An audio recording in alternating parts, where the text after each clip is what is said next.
Rain lashed against the old house. Wind howled like a banshee trapped in the chimney. Inside, four friends huddled in the dusty attic, their faces illuminated by a flickering flashlight beam. One of them found a treasure map, his eyes wide with excitement. The others crowded closer, their breaths misting in the cold air. One friend questioned, skepticism lacing her voice, if the map was ancient or just a prank. Another friend with quiet determination suggested it was worth exploring. What did they have to lose? The idea of adventure was infectious, and they all agreed to find the treasure. The attic, usually a place of forgotten things, suddenly thrummed with the promise of excitement. The musty air seemed to crackle with anticipation, mirroring the emotions swirling within the four friends. They huddled closer, their faces illuminated by the single flashlight, their hearts pounding in unison. The map, spread out on the floor, was a puzzle waiting to be solved. It depicted a winding path leading from their town to a place called Skull Island. "This must be the old oak tree at the edge of town," he declared, tracing the path with his finger. "The one struck by lightning last summer?" "Morse code," she exclaimed. "It says Whispering Woods." A wave of excitement washed over them. Whispering Woods, a dense forest rumored to be haunted, lay on the outskirts of their town. It was the perfect setting for hidden treasures and forgotten secrets.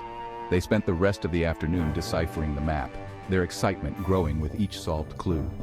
The rain continued to lash outside, but inside the attic was alive with the thrill of the unknown. They were no longer just four friends. They were explorers on the brink of a grand adventure. The map, with its faded ink and cryptic symbols, held the key to a world of possibilities. The next morning dawned bright and clear, the storm a distant memory. Armed with backpacks, flashlights, and a compass, the four friends set off towards Whispering Woods. The woods, true to their name, were eerily silent except for the rustling of leaves under their feet. The air was thick with the smell of damp earth and decaying leaves.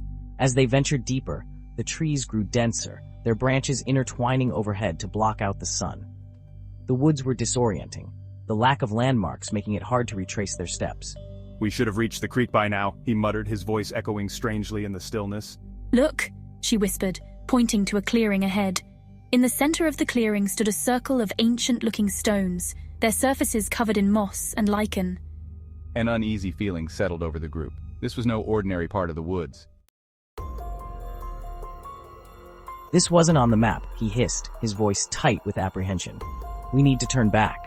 Fear flickered in his eyes, but it was quickly replaced by a stubborn set to his jaw. He was determined to turn back, convinced they were straying too far from the intended path. "This could be a shortcut," she insisted, her eyes shining with excitement. "We just need to figure out what these stones mean." "She's right," she said, her voice firm. "We can't give up now. We've come too far." Torn between his friends' conflicting opinions, Ben remained silent. He studied the map, then the stone circle, a thoughtful expression on his face. They needed a plan, and fast. Max, after a moment of contemplation, pointed towards a barely discernible path behind the stone circle. His voice was cautious but hopeful. With renewed determination, they navigated the narrow path, their footsteps muffled by the thick carpet of moss.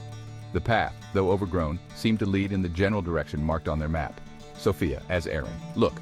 As they walked, Aaron noticed something peculiar about the trees. Sophia, as Aaron. "These are the same symbols as on the map," she exclaimed, pointing to a series of markings carved into the bark. The friends gathered around, their hearts pounding with a mix of fear and excitement. They had stumbled upon another clue, a beacon of hope in the heart of the disorienting woods. Following the marked trees, they finally emerged from the woods, blinking in the sudden brightness of the afternoon sun. Behind them, the Whispering Woods stood silent, its secrets kept safe under the canopy of leaves.